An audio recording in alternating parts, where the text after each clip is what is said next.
সাম্প্রদায়িক ইস্যুসহ নানা কায়দায় দেশকে অস্থিতিশীল করার চেষ্টা চলছে বলে মন্তব্য করেছেন বিএনপির স্থায়ী কমিটির সদস্য আমির খসরু মাহমুদ চৌধুরী। গণফোরামের কাউন্সিলে এই মন্তব্য করেন তিনি। বাম নেতাদের অভিযোগ, শেখ হাসিনার পরাজয়কে এখনও মেনে নিতে পারছে না ভারত। এমন বাস্তবতায় অভ্যুত্থানের চেতনায় ঐক্যের বিকল্প দেখছেন না ডক্টর কামাল হোসেন। গণফোরামের কাউন্সিলে যোগ দিতে রাজধানীর ইঞ্জিনিয়ার্স ইনস্টিটিউশন মিলনায়তনের সামনে জড়ো হন দলটির নেতাকর্মীরা।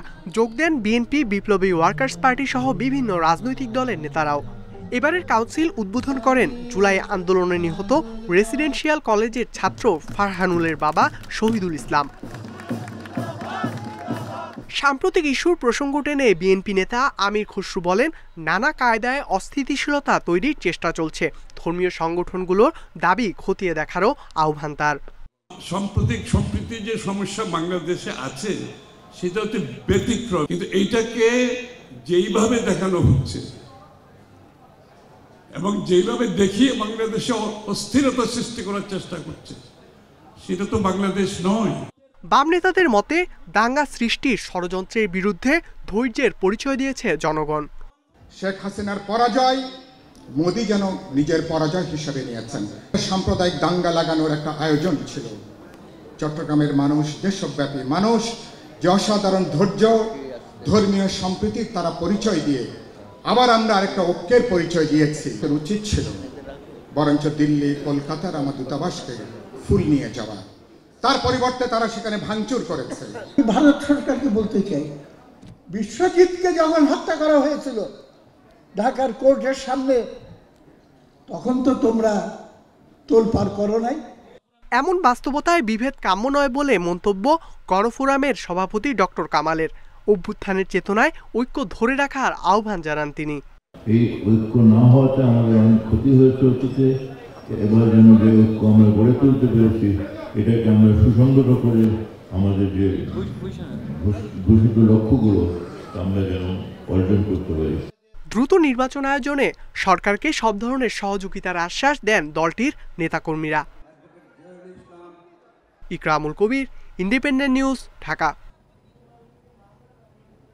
দুই দেশের স্বার্থ অক্ষুণ্ণ রেখেই ভারতের সঙ্গে সম্পর্ক ভালো করার বিষয়ে আশাবাদী পররাষ্ট্র উপদেষ্টা তৌহিদ হোসেন। ভারতের গণমাধ্যমে বাংলাদেশ নিয়ে মিথ্যা তথ্য দেয়া হচ্ছে মন্তব্য করে তিনি বলেন, দেশের গণমাধ্যম এই বিষয়ে সক্রিয় হতে পারে। শনিবার সকালে রাজধানীতে এক আলোচনা সভায় এসব কথা বলেন উপদেষ্টা। রাজধানীর নর্থ সাউথ বিশ্ববিদ্যালয়ে বাংলাদেশ ভারত সম্পর্ক, প্রত্যাশা, প্রতিবন্ধকতা এবং ভবিষ্যৎ শীর্ষক আলোচনা সভার আয়োজন করা হয়। এতে বাংলাদেশ ভারত সম্পর্কের নানা দিক তুলে ধরেন আলোচকেরা। বাংলাদেশের স্বার্থ রক্ষা, নিরাপত্তা নিশ্চিত করা সহ বিভিন্ন বিষয়ে পরামর্শ দেন তারা। পররাষ্ট্র উপদেষ্টা তৌহিদ হোসেন সীমান্ত হত্যা প্রশ্নে উষ্মা প্রকাশ করে বলেন, এটি কখনো গ্রহণযোগ্য নয়। জাতীয় ঐকমত্য না থাকায় দেশ অনেক পিছিয়েছে বলে মন্তব্য করেন তিনি। বলেন, রাজনৈতিক কারণে বিরোধিতার সংস্কৃতি থেকে বের হয়ে জাতীয় স্বার্থে ঐক্যবদ্ধ হতে হবে। সম্পর্ক তো একদিনের, এক বছরের বা এক যুগের না, আর অনেক বেশি সময়ের ব্যাপার। সবসময় একরকম যাবেই এমনও কথা নেই। আমরা আশাবাদী হতে চাইবো যে আমরা একটা ভালো সম্পর্ক প্রতিষ্ঠা করতে পারবো, যাতে করে দুই পক্ষের স্বার্থ সংরক্ষিত হয়। দেশের স্বার্থ রক্ষায় সক্ষমতা বাড়ানোতে জোর দেন তৌহিদ হোসেন। বাংলাদেশের বিভিন্ন ঘটনার সংবাদ প্রচারে ভারতের গণমাধ্যমের ভূমিকা নিয়েও কথা বলেন তিনি। ভারতীয় মিডিয়াতে যেসব মিথ্যাচার হচ্ছে সেগুলিকে তুলে নিয়ে আসা, আমরা জানি যে এটা কিন্তু প্রচুর ওই যে ট্রুথ চেক করার যে ব্যবস্থা আছে, সেখানে কিন্তু একেবারে প্রমাণিত যে অনেকগুলি বক্তব্য তারা সম্পূর্ণ মিথ্যা দিচ্ছে। সেগুলিকে আমি মনে করি যে আমাদের মিডিয়া আরেকটু শক্তভাবে উত্থাপন করতে পারে। বহির্বিশ্বে বাংলাদেশের প্রভাব বাড়াতে প্রবাসী বাংলাদেশিদের স্থানীয় রাজনীতিতে অংশ নেওয়ার আহ্বানও জানান পররাষ্ট্র উপদেষ্টা। স্থানীয় রাজনীতিতে জড়িত হন, যেটা ভারতীয়রা করেছে। শাহাদাত স্বপন, ইন্ডিপেন্ডেন্ট নিউজ, ঢাকা। চট্টগ্রামে আইনজীবী সাইফুল ইসলাম নিহতের ঘটনায় মিথ্যাচার করছে ভারতের গণমাধ্যম। শনিবার ইন্ডিপেন্ডেন্ট টেলিভিশনকে এক সাক্ষাৎকারে এ কথা জানান প্রধান উপদেষ্টার প্রেস সচিব শফিকুল আলম। তিনি বলেন, হত্যায় জড়িতদের অবশ্যই বিচার করা হবে। ভারত বাংলাদেশ সম্পর্ক নিয়ে তিনি বলেন, ভারতের সাথে সুসম্পর্ক চায় বাংলাদেশ, তবে সেটা হতে হবে সমতার ভিত্তিতে, যেন উভয় পক্ষের স্বার্থ রক্ষা হয়। রাষ্ট্রদ্রোহ মামলায় গ্রেপ্তারের পর ২৬ নভেম্বর সনাতনী জাগরণ জোটের মুখপাত্র চিন্ময় কৃষ্ণ দাসকে চট্টগ্রাম কারাগারে নেওয়ার সময় আদালত এলাকায় শুরু হয় সহিংসতা। এ সময় খুন হন আইনজীবী সাইফুল ইসলাম। এ হত্যাকাণ্ডের জন্য ইসকন সমর্থকদের দায়ী করেন আইনজীবীরা। এ ঘটনায় বাংলাদেশ ও ভারত বিবৃতি ও পাল্টা বিবৃতি সহ নানা কর্মসূচি দেয় দুদেশের বিভিন্ন রাজনৈতিক দল। ভারতের গণমাধ্যমগুলো সাম্প্রদায়িক দাঙ্গার অভিযোগ তোলে। এসব অভিযোগ অপপ্রচার দাবি করেন প্রধান উপদেষ্টার প্রেস সচিব। বলেন, ঘাতকদের চিহ্নিত করতে এরই মধ্যে ফুটেজ সংগ্রহ করা হয়েছে, অবশ্যই দায়ীদের বিচার করা হবে। যারা মার্ডারটা করলো তাদেরকে খুঁজে বের করা, তাদেরকে আইনের সামনে আনা এবং তাদেরকে যাতে তারা যথাযথ আইনি প্রক্রিয়ায় তাদেরকে যেন আমরা ট্রায়াল করতে পারি সেই ব্যবস্থা নেওয়া। ইন্ডিয়ান গণমাধ্যমগুলো এবং বেশিরভাগই হচ্ছে টুইস্টেড রিপোর্ট, বেশিরভাগই ফেক রিপোর্ট। ভারত বাংলাদেশ সম্পর্ক নিয়ে প্রেস সচিব বলেন, অবশ্যই বাংলাদেশ ভারতের সাথে সুসম্পর্ক চাই, তবে সেটা হতে হবে সমতার ভিত্তিতে, যেন উভয় পক্ষের স্বার্থ রক্ষা হয়। আমরা ইন্ডিয়ার সাথে সুসম্পর্ক চাই, বাট অবশ্যই এটা ফেয়ারনেস অ্যান্ড ইকুইটির ভিত্তিতে হতে হবে। আমাদেরকে অবশ্যই আমাদের স্বার্থটা দেখতে হবে, তারা তাদের স্বার্থ দেখুক, বাট আমাদের স্বার্থটা তো আমাদের দেখতে হবে, যেটা আগে অ্যাবসেন্ট ছিল। আগে কেউ আমাদের স্বার্থটা দেখা হতো না। সংস্কার বিষয়ে শফিকুল আলম বলেন, এরই মধ্যে 15টির মতো কমিশন করা হয়েছে। তারা 31 ডিসেম্বরের মধ্যে প্রতিবেদন দিলে রাজনৈতিক দলসহ সংশ্লিষ্টদের সাথে কথা বলে নির্বাচনের দিকে যাবে সরকার। সবাইকে বলছি যে আপনারা আসেন, এসে নিজেরা দেখে যান কি হচ্ছে। আনোয়ার সাদাত নূর, ইন্ডিপেন্ডেন্ট নিউজ, ঢাকা। অন্তর্বর্তী সরকার আইনশৃঙ্খলা পরিস্থিতি নিয়ন্ত্রণে ব্যর্থ বলে অভিযোগ করেছেন শীর্ষ ব্যবসায়ীরা। অর্থনীতি বাঁচাতে দ্রুত সংকট দূর করার তাগিদ তাদের। শনিবার সকালে রাজধানীর একটি হোটেলে ঢাকা চেম্বারের বাণিজ্য সম্মেলনে এসব কথা বলেন তারা। অর্থ উপদেষ্টা বলেন, 15 বছরে অকল্পনীয় লুটপাট হয়েছে, আর যেন অর্থ পাচার না হয় তা নিশ্চিতের আশ্বাস তার। দেশের অর্থনীতিতে সবচেয়ে বড় অবদান বেসরকারি খাতের। যদিও আইন শৃঙ্খলার অবনতি, আর্থিক খাতের দুর্বলতা ও জ্বালানি খাতের দীর্ঘদিনের সমস্যা ক্ষতিগ্রস্ত করছে ব্যবসাকে, ব্যাহত হচ্ছে শিল্পের উৎপাদন। এমন পরিস্থিতিতে বেসরকারি খাতের সার্বিক অবস্থা নিয়ে বাণিজ্য সম্মেলনের আয়োজন করে ঢাকা চেম্বার, যেখানে উঠে আসে ব্যবসায়িক নানা প্রতিবন্ধকতার কথা। আইন শৃঙ্খলা পরিস্থিতি যদি উন্নতি না থাকে, আমরা যদি একটা সিকিউরিটি গ্যারান্টি না পাই, তাহলে আমাদের পক্ষে আসলে অপারেট করাটা বোধহয় হয়তো সম্ভব হবে না। ব্যবসায়ীরা বলেন, বিগত সরকারের আমলে অর্থনীতির নানা পরিসংখ্যান ফুলিয়ে ফাঁপিয়ে দেখানো হয়েছে। ভঙ্গুর অর্থনীতির উপর ভর করে 2026 সালে স্বল্পোন্নত দেশের তালিকা থেকে বের হওয়া ঠিক হবে কিনা তা আরেকবার ভেবে দেখার তাগিদ তাদের। বর্তমান সরকার আইন শৃঙ্খলা নিয়ন্ত্রণে ব্যর্থ বলেও জানান তারা। প্রকৃত ব্যবসায়ী তো আমরা, আর ভর্তুকিও দিব আমরা, আর চুরি করবা তোমরা, সুস্থ থাকবা তোমরা, চুরি সহায়ক হচ্ছে তোমরা, তোমরা ভালো থাকবা। বাংলাদেশ ব্যাংকের একটা লোককেও অ্যাকাউন্টেবল করা হয়নি এখন। এ সময় অর্থ উপদেষ্টা জানান, গত সরকারের লুটপাট অকল্পনীয়, তবে ক্ষয় হয়ে যেতে শুরু করা দেশের অর্থনীতিতে কিছুটা স্থিতিশীলতা আসতে শুরু করেছে। আর বাণিজ্য উপদেষ্টা বলেন, পরিকল্পিতভাবে দেশের আইন শৃঙ্খলা পরিস্থিতি খারাপ করা হচ্ছে। নৈরাজ্যতা সৃষ্টি করার চেষ্টা করছেন তারা, রাইটলি এটাকে একটা সফট টার্গেট হিসেবে নিয়ে একটা নৈরাজ্য তৈরি করছে, but I am sure you can see a successive improvement of situation. একটা ইউনিয়ন পরিষদ চেয়ারম্যানের 5 কোটি টাকা 10 কোটি টাকা একটা বাড়ি, আপনারা চিন্তা করেন কোথায় গেছে মানুষটা। এখন যদি আপনারা বলেন 3-4 মাসে এসে চিফ অ্যাডভাইজার সালাউদ্দিন সাহেব সব করে দেবে, দিস ইজ একটু এক্সপেকটেশনটা একটু লফটি। নতুন করে কাউকে লুটপাট ও পাচার করার সুযোগ দেয়া হবে না বলেও জানান এই দুই উপদেষ্টা। Shafiul Alam Sujan, independent news, Dhaka. বাইরের শক্তি নয়, জনগণের সমর্থন নিয়েই ক্ষমতায় যেতে হবে বলে মন্তব্য করেছেন যুব ও ক্রীড়া উপদেষ্টা আসিফ মাহমুদ।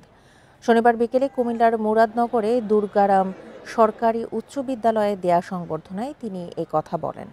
উপদেষ্টা বলেন, যারা মনে করে ভারতের আশীর্বাদ ছাড়া এদেশে ক্ষমতায় যাওয়া যায় না, তাদের পরিণতিও হাসিনার মতোই হবে। ভবিষ্যতে ক্ষমতায় যেতে হলে জনগণের সমর্থন পেতে হবে। আওয়ামী লীগ সরকারের সময় কুমিল্লাকে বিভিন্ন সময়ে বঞ্চিত করা হয়েছে উল্লেখ করে আসিফ মাহমুদ বলেন, কুমিল্লাকে প্রশাসনিক বিভাগ করার কাজ দ্রুত গতিতে চলছে। বিভাগ হলে কুমিল্লার নামেই হবে।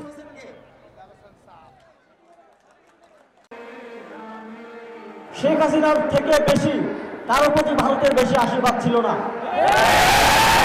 সেই শেখ হাসিনার কি পরিণতি বাংলাদেশের জনগণ করেছে তখন স্পষ্টভাবে আপনারা দেখতে পাচ্ছেন। আপনারা যদি ভবিষ্যতে সে ধরনের পরিণতির সম্মুখীন হতে না চান, বাংলাদেশের জনগণের ম্যান্ডেটকে এই ক্ষমতায় আসার একমাত্র উপায় হিসেবে অবলম্বন করুন। ধর্মকে ব্যবহার করে উগ্র সাম্প্রদায়িক কার্যকলাপ রুখতে সোচ্চার থাকার আহ্বান জানিয়ে সার্জিস আলম বলেন, সাম্প্রদায়িক সম্প্রীতি বজায় রাখতে ইসকনের মতো সংগঠনকে নিষিদ্ধ করতে হবে। শনিবার দুপুরে ময়মনসিংহ নগরীর তারেক স্মৃতি অডিটোরিয়ামে শহীদ পরিবারের হাতে অনুদানের অর্থ তুলে দেন জুলাই শহীদ স্মৃতি ফাউন্ডেশনের সাধারণ সম্পাদক। আজ ময়মনসিংহ বিভাগে আন্দোলনের শহীদ ৫৫ পরিবারের হাতে তুলে দেওয়া হলো আর্থিক সহায়তা। এ সময় স্বচ্ছতা বজায় রাখতে বৈষম্য বিরোধী আন্দোলনে হতাহতদের সঠিক তথ্য সংগ্রহ করা হচ্ছে জানিয়ে বাকিদেরও সহায়তার আশ্বাস সার্জিসের।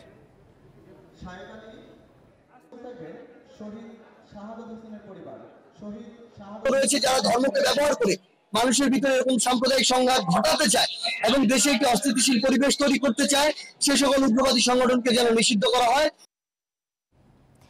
জাতীয় স্বার্থে দল ও ধর্মের ঊর্ধ্বে থেকে জামায়াত ইসলাম কাজ করবে বলে জানিয়েছেন দলটির আমির ডাক্তার শফিকুর রহমান। শনিবার দুপুরে সাতক্ষীরা সরকারি বালক উচ্চ বিদ্যালয় মাঠে জামায়াতের কর্মী সম্মেলনে তিনি এ কথা বলেন। দুর্নীতিমুক্ত বাংলাদেশ গড়ার ও ইনসাফ কায়েমের ঘোষণা দেন জামায়াতের আমির। সাম্প্রদায়িক সম্প্রীতির বাংলাদেশ উল্লেখ করে তিনি আরও বলেন, কোনো ধর্মীয় উপাসনালয়ে পাহারা দেওয়া লাগবে না, এমন দেশ সবার কাছে কাম্য। এ সময় তিনি অভিযোগ করেন, পিলখানা হত্যাকাণ্ড ঘটিয়েছে আওয়ামী লীগ সরকার এবং বিচারের নামে জামায়াত নেতাদের হত্যা করেছে।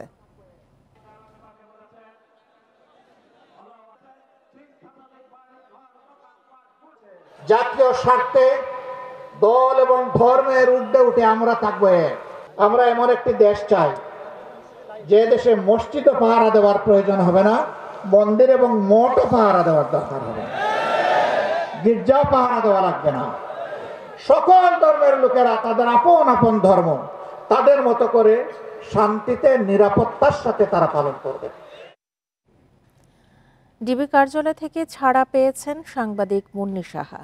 রাত ২টার কিছু পর কয়েকটি শর্তে তাকে পরিবারের জিম্মায় দেয়া হয়।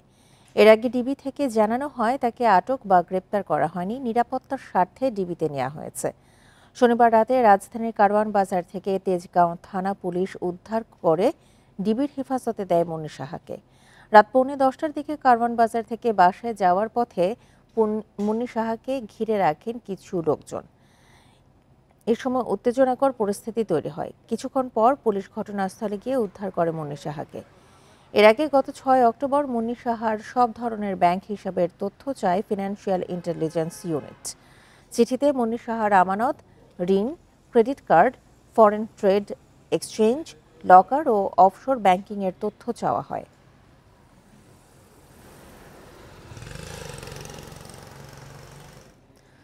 নাশকতা ও ভাঙচুরের মামলায় খুলনা সিটি কর্পোরেশনের সাবেক প্যানেল মেয়র SM রফিউদ্দিন আহমেদকে গ্রেপ্তার করেছে পুলিশ। শনিবার সন্ধ্যায় নগরের পূর্ব বানিয়াখামার এলাকা থেকে তাকে গ্রেপ্তার করা হয়।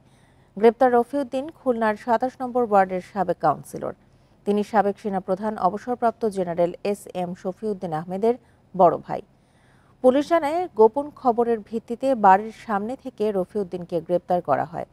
তার বিরুদ্ধে নগরের খালিশপুরে বিএনপির কার্যালয় ভাঙচুর ও নাশকতার অভিযোগে 2টি মামলা রয়েছে।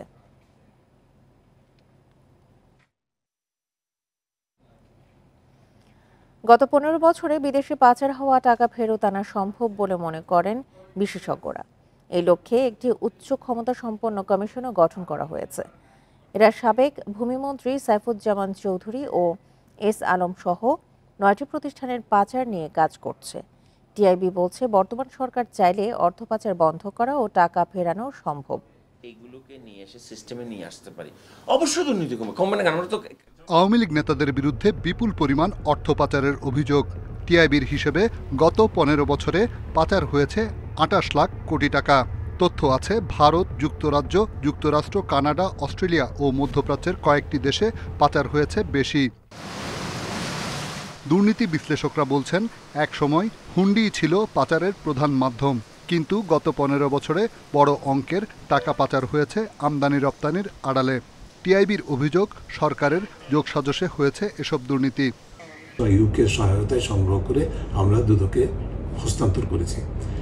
কিছুই পদক্ষেপ গ্রহণ করে নাই, শুধু তাই নয়, এটা প্রাপ্তি স্বীকার পর্যন্ত করে নাই এই সংস্থাগুলো। বিএফআইইউ, দুর্নীতি দমন কমিশন, পুলিশের সিআইডি, জাতীয় রাজস্ব বোর্ড এবং অ্যাটর্নি জেনারেলস অফিস, যেটা তাদের এখতিয়ারের মধ্যে পড়ে। অর্থ পাচারকারীদের বিরুদ্ধে ব্যবস্থা নিতে দুদক, সিআইডি, বিএফআইইউ এবং কাস্টমস কর্মকর্তাদের নিয়ে গঠিত হয়েছে joint investigation commission. S Alam, Summit ও ওরিয়ন সহ 9টি প্রতিষ্ঠানের অর্থ পাচার নিয়ে কাজ শুরু করেছে এই কমিশন। সরকার এবং দুর্নীতি দমন কমিশন আন্তরিকভাবেই চেষ্টা করছে এবং এই লক্ষ্যে আমরা বিভিন্ন দাতা সংস্থার প্রতিনিধি সহ বিভিন্ন দেশের প্রতিনিধিরা যারা আমাদের সাথে এখানে এসে মত বিনিময় সভা করেছেন, তাদের কাছেও আমরা এই বিষয়টা তুলে ধরেছি। দুদক বলছে, অর্থ পাচারকারী অনেকে এখন কারাগারে আছেন। তাদের কাছ থেকে তথ্য নিয়ে টাকা ফেরানো সম্ভব। রিশাদ হুদা, ইন্ডিপেন্ডেন্ট নিউজ, ঢাকা। বাড্ডার সুবাস্তু নজর ভ্যালি শপিং কমপ্লেক্সে আগুনে পুড়েছে কয়েকটি দোকান। গত রাত 1টার দিকে আগুন লাগার পর 1.5 ঘন্টার চেষ্টায় ফায়ার সার্ভিসের 2টি ইউনিট আগুন নিয়ন্ত্রণে আনে। প্রত্যক্ষদর্শী ও ফায়ার সার্ভিস জানায়, সুবাস্তু নজর ভ্যালির পেছনের কয়েকটি দোকানে আগুন লাগে। আগুনের ধোঁয়ায় আতঙ্কিত হয়ে পড়েন ভবনের আবাসিক ফ্ল্যাটের বাসিন্দারা। পরে জানানো হয় ফায়ার সার্ভিসকে। রাত 2:35 ফায়ার সার্ভিসের 2টি ইউনিটের চেষ্টায় নিয়ন্ত্রণে আসে আগুন। আগুনের খবর পেয়ে রাতেই মার্কেটের সামনে ভিড় করেন দোকান মালিকরা। তবে নিরাপত্তার স্বার্থে কাউকে ভেতরে ঢুকতে দেয়নি কর্তৃপক্ষ।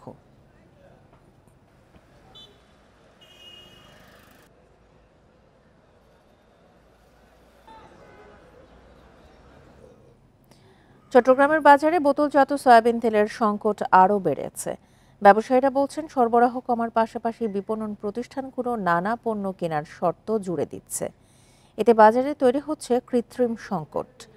এদিকে এই সুযোগে আগের কেনা তেলের দামও বাড়িয়ে দিয়েছে ব্যবসায়ীরা। অভিযোগ ক্রেতাদের। এক সপ্তাহ ধরে চট্টগ্রামের বাজারে বোতলজাত সয়াবিন তেলের সংকট দেখা দিয়েছে। দেশের ভোগ্যপণ্যের সবচেয়ে বড় পাইকারি বাজার খাতুনগঞ্জের ব্যবসায়ীরা জানান, বোতলজাত সয়াবিনের 50 ভাগই ছিল এসআলএম গ্রুপের দখলে।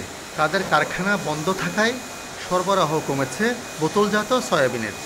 এমন পরিস্থিতিতে বোতলজাত সয়াবিন তেল নেয়ার ক্ষেত্রে অপ্রচলিত পণ্য নেয়ার শর্ত জুড়ে দিচ্ছে অনেক সরবরাহকারী। এতে তৈরি হয়েছে সংকট। গাড়িদের যা আছে তার চেয়ে বেশি বাড়তে পারতেছে না, কিন্তু বোতলজাত থেকে খোলা তেলের রেট অনেক বেশি। সেই জন্য কোম্পানি মাল এইগুলি অর্ডার নিচ্ছে, কিন্তু ডেলিভারি দেওয়ার সময় গরমিশি করতেছে। শর্ত দিচ্ছে সয়াবিন তেল নিতে হলে সয়াবিন তেলের পাশাপাশি অন্য মাল নিতে হবে, যেমন সিরিগুড়া চাউল, আপনার সরিষার তেল। খুচরা ব্যবসায়ীরা বলছেন, বাজারে 2-3টি কোম্পানি ছাড়া অন্য কোনো ব্র্যান্ডের বোতলজাত সয়াবিন তেল পাওয়া যাচ্ছে না। যা পাওয়া যাচ্ছে তাও চাহিদার তুলনায় কম। দাম বাড়াতেই এমন কারসাজি অভিযোগ ব্যবসায়ীদের। ওরা বলতেছে ওদের কাছে আসতেছে না, তখন যা মার্কেটে যা আছে তা দেখছি আমাদেরকে।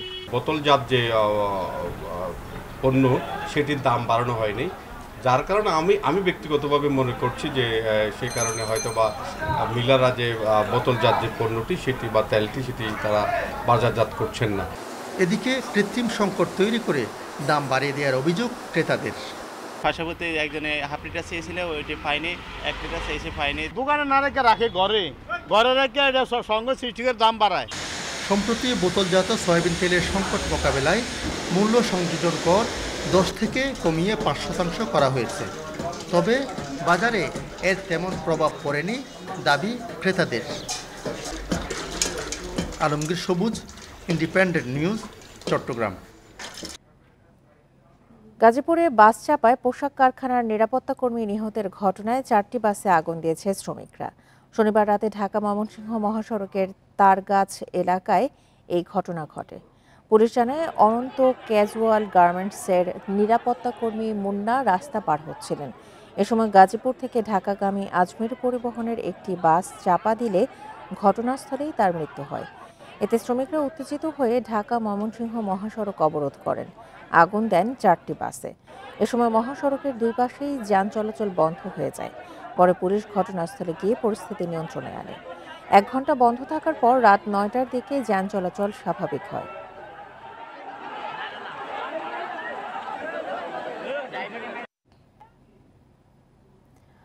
রাজধানীর বনশ্রীর মেরাদিয়ার সামনে আলিফ পরিবহনের একটি যাত্রীবাহী বাস উল্টে পাশের খালে পড়ে গেছে। শনিবার সন্ধ্যা 5:30টার দিকে ঘটনাটি ঘটে। পুলিশ ও যাত্রীরা জানিয়েছেন, ভাড়া নিয়ে এক যাত্রীর সাথে তর্কে জড়ান বাস চালক। পরে ওই যাত্রী চালককে মারধর শুরু করলে নিয়ন্ত্রণ হারিয়ে খালে পড়ে যায় বাসটি। এ সময় বাসে প্রায় 35 জন যাত্রী ছিলেন, তবে এতে নিহত বা গুরুতর আহতের কোনো ঘটনা ঘটেনি। আহতদের 5 থেকে 6 জন আশেপাশের হাসপাতালে প্রাথমিক চিকিৎসা নিয়ে ফিরে গেছে বলে জানিয়েছে পুলিশ।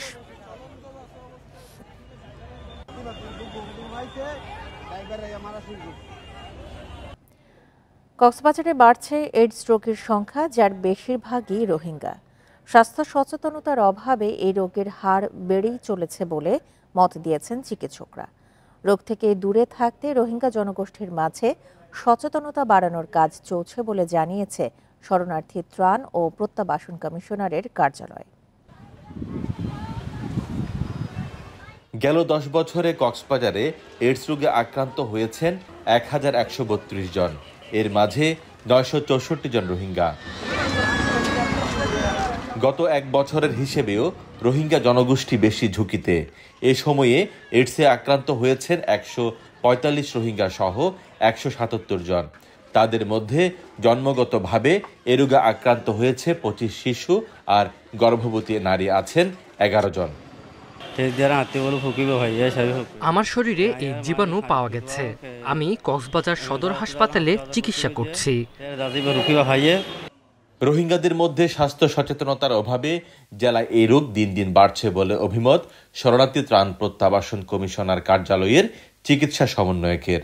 তো তাদের মধ্যে যেহেতু স্বাস্থ্য সম্পর্কে অজ্ঞতা রয়ে গেছে, সেহেতু তারা কি করছে, একজনের হয়তো সামহাউ HIV পজিটিভ, সে আরও 4-5 জনকে বিয়ে করে ফেললো। ভয়াবহতা বিবেচনায় কক্সবাজারকে এরই মধ্যে ঝুঁকিপূর্ণ ঘোষণা করেছে স্বাস্থ্য বিভাগ। রোগীদের চিকিৎসার ব্যবস্থা করছে, দিচ্ছে কাউন্সিলিং। একটা টেস্ট করা পজিটিভ হলে তখন তারা আসতে পারে। আসার পরে আমরা এখানে প্রাথমিকভাবে কাউন্সিলিং করি। কাউন্সিলিং করার পরে রিটেস্ট করি যে আসলে কি ওটা পজিটিভ কিনা। সেক্ষেত্রে আমরা 3টা টেস্ট করি। আমাদের যে ঝুঁকিপূর্ণ জোন হিসাবে কক্সবাজারকে চিহ্নিত করা হয়েছে, সেটা অত্যন্ত গবেষণামূলকভাবে করা হয়েছে। এখানে আমাদের একটা আচরণগত বিষয় আছে, এবং যেহেতু আমাদের মায়ানমার থেকে আগত যে FDMN পপুলেশন, যারা রোহিঙ্গা পপুলেশন, তাদের আচরণগত একটা বিষয় খুবই এখানে গুরুত্বপূর্ণ একটা রোল প্লে করে। জেলায় গত 1 বছরে এইডস রোগে আক্রান্ত হয়ে 70 রোগী মারা গেছেন। তৌফিকুল ইসলাম, ইন্ডিপেন্ডেন্ট নিউজ, কক্সবাজার। বাতিল করা হয়েছে 2010 সালের বিদ্যুৎ ও জ্বালানির দ্রুত সরবরাহ বৃদ্ধি আইন। উপদেষ্টা পরিষদের অনুমোদনের পর গেল বৃহস্পতিবার আইনটি বাতিল করে অধ্যাদেশ জারি করেন রাষ্ট্রপতি। এর আগে 20 নভেম্বর এই আইন বাতিলের প্রস্তাব উপদেষ্টা পরিষদ অনুমোদন দেয়। তবে আইনটি বাতিল হলেও ওই আইনের অধীনে হওয়া বিদ্যুৎ উৎপাদন চুক্তিগুলো বজায় থাকবে। আওয়ামী লীগ সরকারের সময় এই আইনের অধীনে বিভিন্ন কার্যক্রম নিয়ে অর্থ লুটপাটের অভিযোগ ওঠে। বিগত সরকার পতনের পর অন্তর্বর্তী সরকার এই আইনটি স্থগিত করে। গত 14 নভেম্বর হাইকোর্ট এই আইনের 2টি ধারা অবৈধ ঘোষণা করে।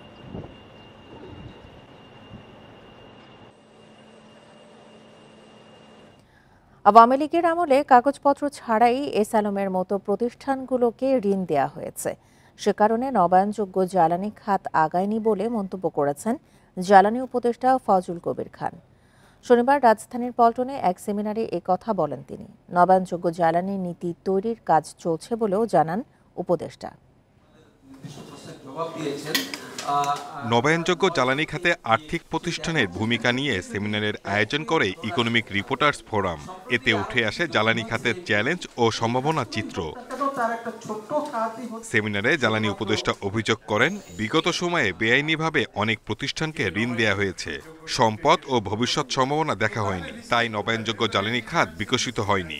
এলএনজি আমদানি করা হয়েছে বেশি দামে, কিন্তু বর্তমানে আমদানি বাড়ানো সম্ভব নয় বলে জানান উপদেষ্টা। শ্রমিকদের বেতন দিতে পারছে না, সরকার থেকে ঋণ দিয়ে বেতন দিতে হচ্ছে। এসালম একই অবস্থা। তো সেই সব প্রতিষ্ঠানের ব্যালেন্স শিটগুলো পরীক্ষা করে দেখা গেল আসলে ওখানে কিছু নাই, এগুলো আসলে ফাঁকা কতগুলো সংখ্যা মাত্র। অর্থনীতিবিদরা বলেন, নবায়নযোগ্য জ্বালানি খাতে কাঙ্ক্ষিত বিনিয়োগ হচ্ছে না। বিনিয়োগ বাড়ানোর পথ সুগম করার পরামর্শ দেন তারা। ফরেন ডাইরেক্ট ইনভেস্টমেন্টকে, আন্তর্জাতিক ফাইন্যান্সকে অভ্যন্তরীণ পর্যায়ে নিয়ে আসা, এমনকি অভ্যন্তরীণ ব্যাংকগুলো যদি মাল্টিন্যাশনাল ব্যাংকগুলোর সাথে যৌথভাবে ওই ধরনের ফাইন্যান্স নিয়ে এসে কাজ করতে চায়, সেই ধরনের সুযোগ কিন্তু রয়েছে, কিন্তু আমরা সেই ধরনের ফাইন্যান্সিয়াল ইনস্ট্রুমেন্টসগুলো সেইভাবে ব্যবহার করি না। দেশে সোলার প্যানেলের উপকরণ তৈরিতে সরকারি সহায়তার তাগিদ দেন আলোচকরা। Shahid Ahmed, Independent news, Dhaka. খুঁটি না বসিয়ে গাছের ওপর লাইন টেনেছে রাঙামাটির বিদ্যুৎ বিতরণ প্রকল্পের কর্মকর্তারা। এতে বিদ্যুৎ সংযোগ দিতে পারছে না বিদ্যুৎ বিভাগ। 2 বছর ধরে বিদ্যুতের অপেক্ষায় কুতুকছড়ি ইউনিয়নের প্রায় 200 পরিবার।